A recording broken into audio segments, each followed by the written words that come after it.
가 이래요.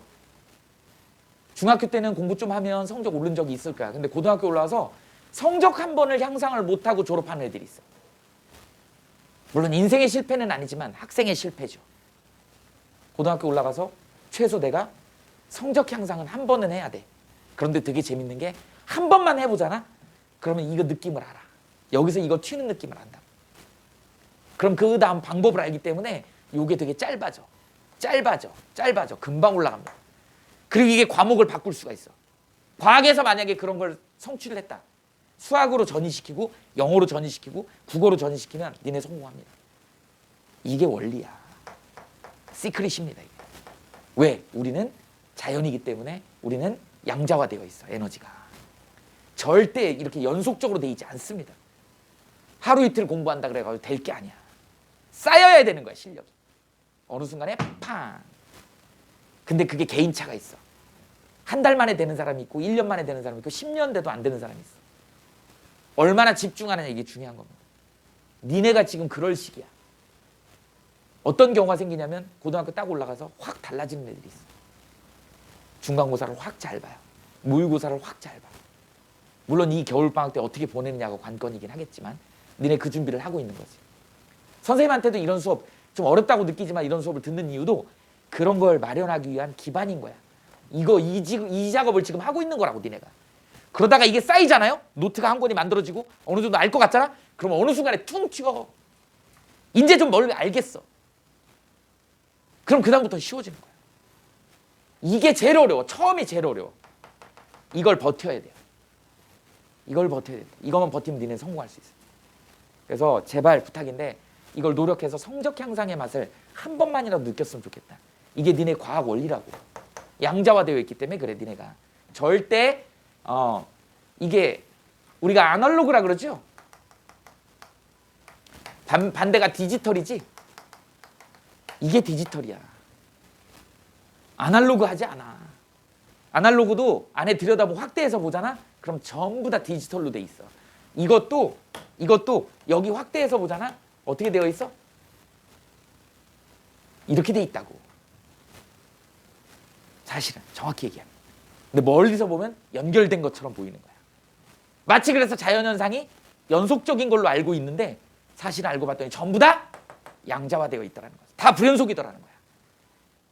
근데 이제 미시로 봤냐 거시로 봤냐에 따라서 거시 세계에서 보면 이게 다 연결된 것처럼 하나의 고리로 연결된 것처럼 나오는데 안에 들어가 보면 다 이렇게 분리되어 있다.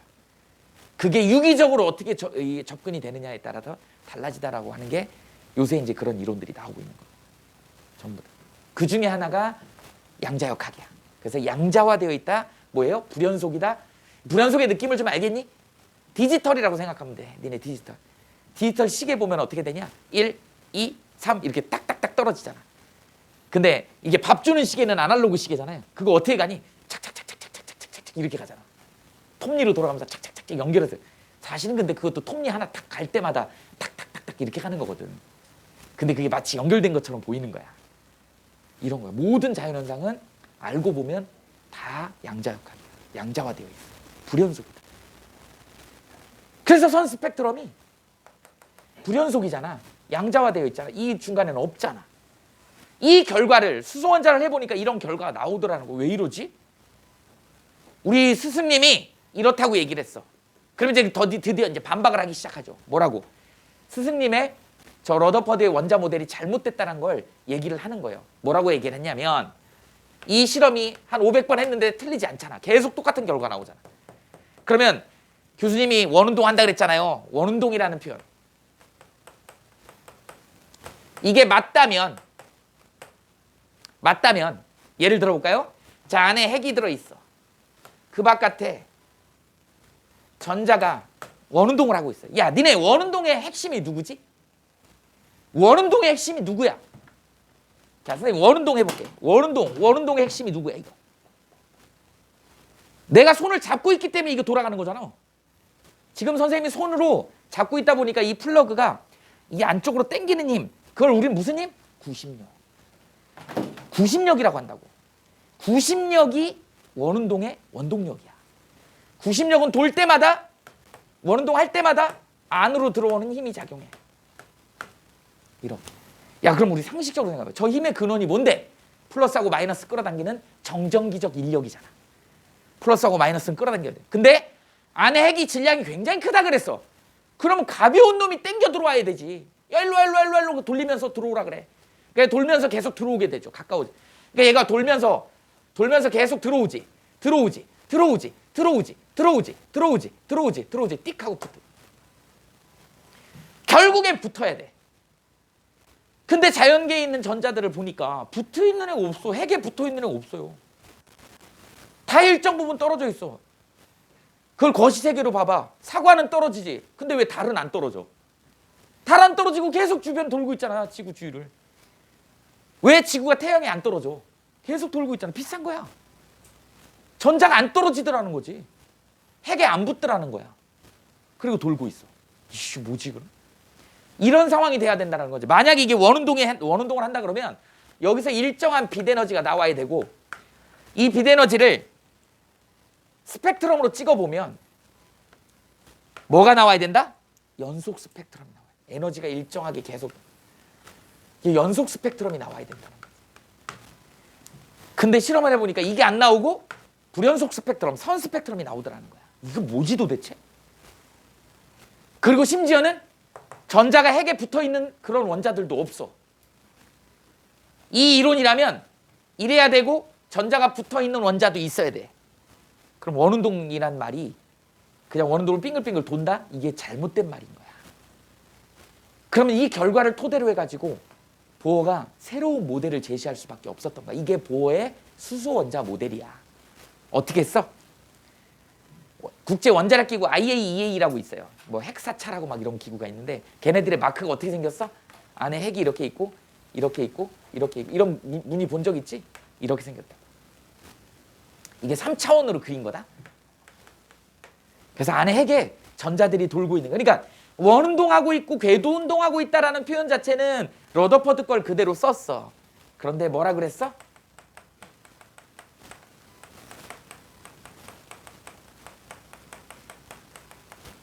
중요한 표현을 썼죠. 특정한 에너지 준이라고 하는 표현을 쓴 거야. 특정한 에너지 준이가 있더라. 그래서 이걸 2차원으로 그리면 어떻게 돼? 안에 핵이 들어있으면 자, 첫 번째 껍데기가 이렇게 있고 두 번째 껍데기가 이렇게 있고 세 번째 껍데기가 이렇게 있고 네 번째 껍데기가 이런 식으로 있고 다섯 번째 껍데기 위로 올라갈수록 점점 에너지가 붙죠. 이렇게 에너지 레벨이 있더라. 이 준이라고 하는 건 니네 잘 쓰는 말 있죠? 레벨이야. 급이 있더라는 거지. 그래서 가장 안정할 때 전자가 첫 번째 껍데기 가장 안정한 여기 있다가 여기다 에너지를 주잖아?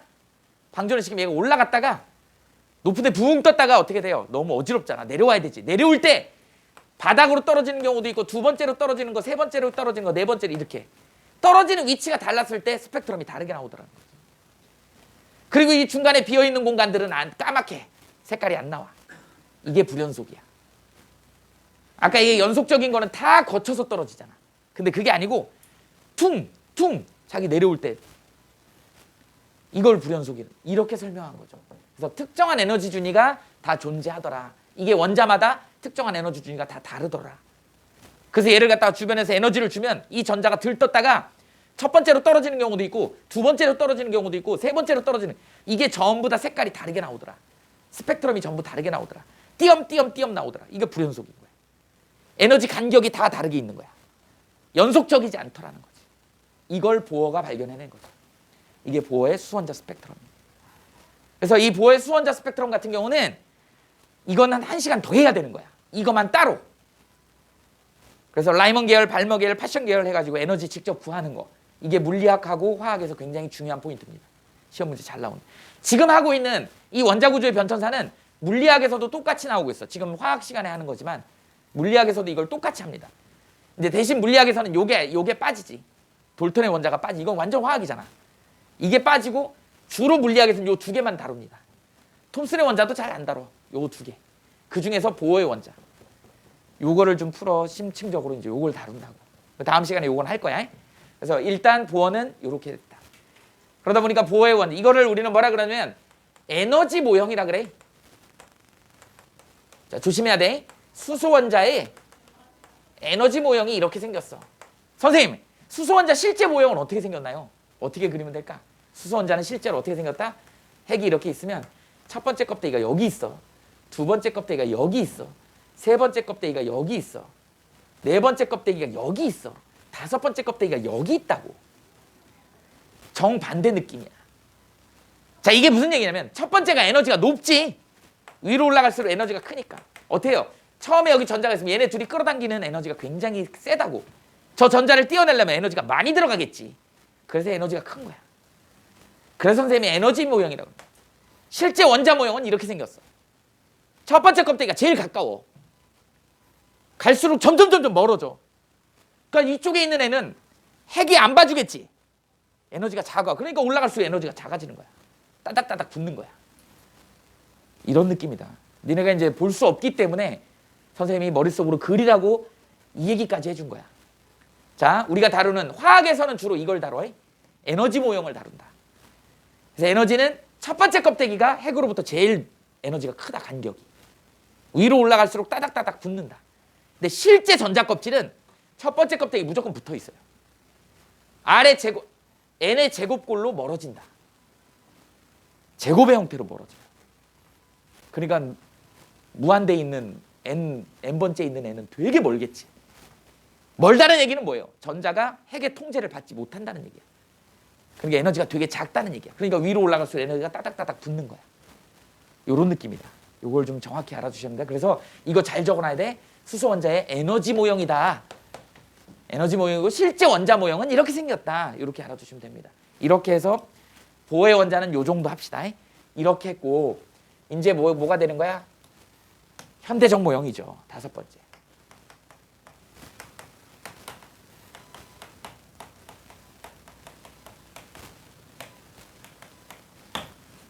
현대적 모형은 어떻게 생겼냐?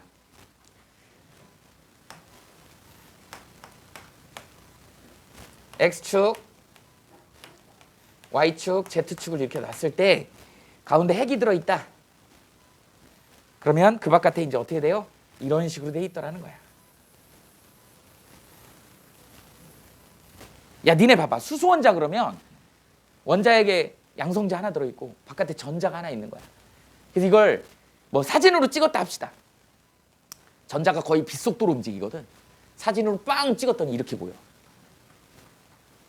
전자 하나가 어디 있는지를 알 수가 없네. 전자가 너무 빠르니까. 셔터 속도보다 전자가 더 빨라버리니까. 그래서 우린 얘를 뭐라 그래요?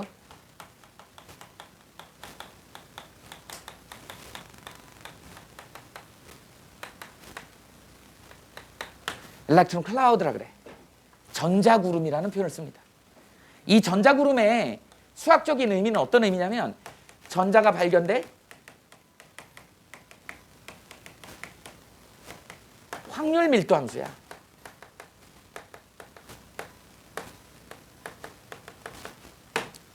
나중에 이제 그 파동 함수를 갖다가 제곱꼴로 나타내면 그게 확률이거든. 그래서 전자가 발견될 확률을 그림으로 그려놓은 거야. 얼마? 약 한 90% 이상 되는 확률을 그려놓은 거야. 그러면 핵을 중심으로 해서 이 바깥에 이런데 확률이 있을까 없을까? 있어. 심지어는 이 핵을 기준해서 지구 반대편에도 있을 수 있어. 0.000000000몇 %. 어디나 전자가 발견될 확률은 있어. 그런데 그게 몰려 있어서 한 90% 이상 되는 애들을 그림으로 그려놓은 게 이거야. 우린 그걸 나중에 뭐라고 할 거야? 오비탈이라고 얘기할 겁니다. 전자가 발견될 확률 밀도 함수를 한 90% 돼갖고 색깔로 칠할 수 있는 애들. 요쯤에는 많이 존재하기 때문에 얘네들이 화학결합에 참여할 수 있어 라고 그림으로 그려놓은 걸 우리는 궤도 함수다 그래서 오비탈이라고 얘기를 하는 거야. 그래서 니네 나중에 오비탈의 전자 배치도 배울 것이야. 이렇게 되면 이게 현대적인 모형이야. 그리고 이 현대적인 모형의 특징은 어떤 특징을 갖고 있어?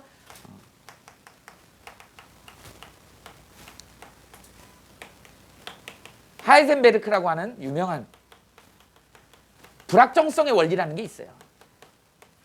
그러니까 얘는 뭐냐면 위치와 뭐 쉽게 얘기하면 시간, 뭐 운동량, 시간 뭐 이런 걸 한꺼번에 결정할 수가 없다라는 거야. 그러니까 쉬운 표현으로 선생님이 위치, 시간이라는 표현을 써볼게. 뭐 이런 거야 쉽게 얘기하면. 봐봐. 여기 지금 전자가 분명히 한 마리 있어. 우리가 전자 한 마리 있는 건 아는데 사진을 찍어봤더니 어디 있는지를 모르겠어. 야, 사진을 찍는 행위는 찰칵하고 찍는 행위는 시간을 딱 정했잖아. 너 지금 민규 너 시간 내가 딱 이렇게 찰칵했을 때 너 거기 있어야 돼? 찰칵했는데 없어.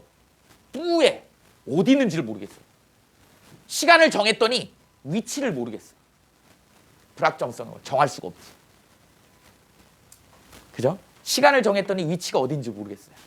이번에는 너 여기 있어봐. 너 위치 내가 2,3,4에 너 여기 위치에 있어봐. 이걸 딱 정했더니 시간을 못 정하겠어. 얘가 어제도 있었고 오늘도 있었고 내일도 있고 막 이래. 시간을 못 정해. 같은 위치가 너무 빨리 움직이니까. 이 두 개를 동시에 결정을 못 하는 거야. 이걸 우리는 불확정성의 원리라고 얘기를 한다.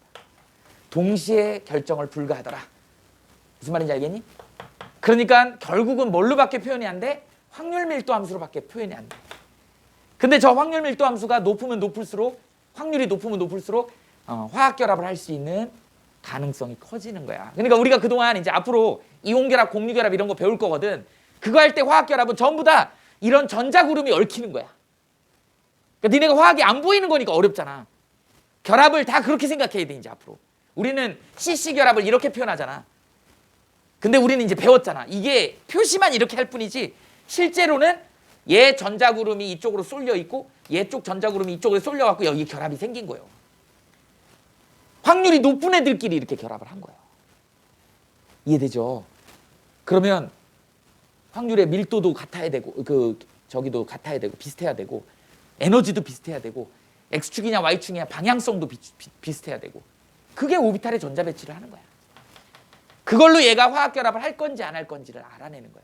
뭐 예를 들어서 쉽게 EPX의 원이다 이렇게 쓰면 두 번째 그 껍데기에 P 오비탈에 X축에 있는 애의 전자가 하나 들어있구나. 이런 식으로 이제 배우면 알 수 있는 거야. 이게 오비탈의 전자 배치다.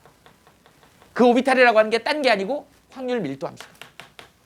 전자구름이 많이 몰려 있는 거를 그리면 그러면 그게 이제 구형이면 구형이고 이게 R형이면 이렇게 생겼고 이게 뭐 클로버면 이렇게 생겼고 이런 애들이 이제 오비탈이고 얘네들이 화학 결합에 어떻게 관여하는지 방향성을 어떻게 갖는지 이런 얘기를 배우는 게 화학이다. 그래서 원자의 구조의 기본은 이런 겁니다. 그러다 보니까 만약에 시험 문제에 별표로 치자면 얘가 별표 3개, 얘 별표 3개입니다. 얘 별표 2개, 얘는 안 나와.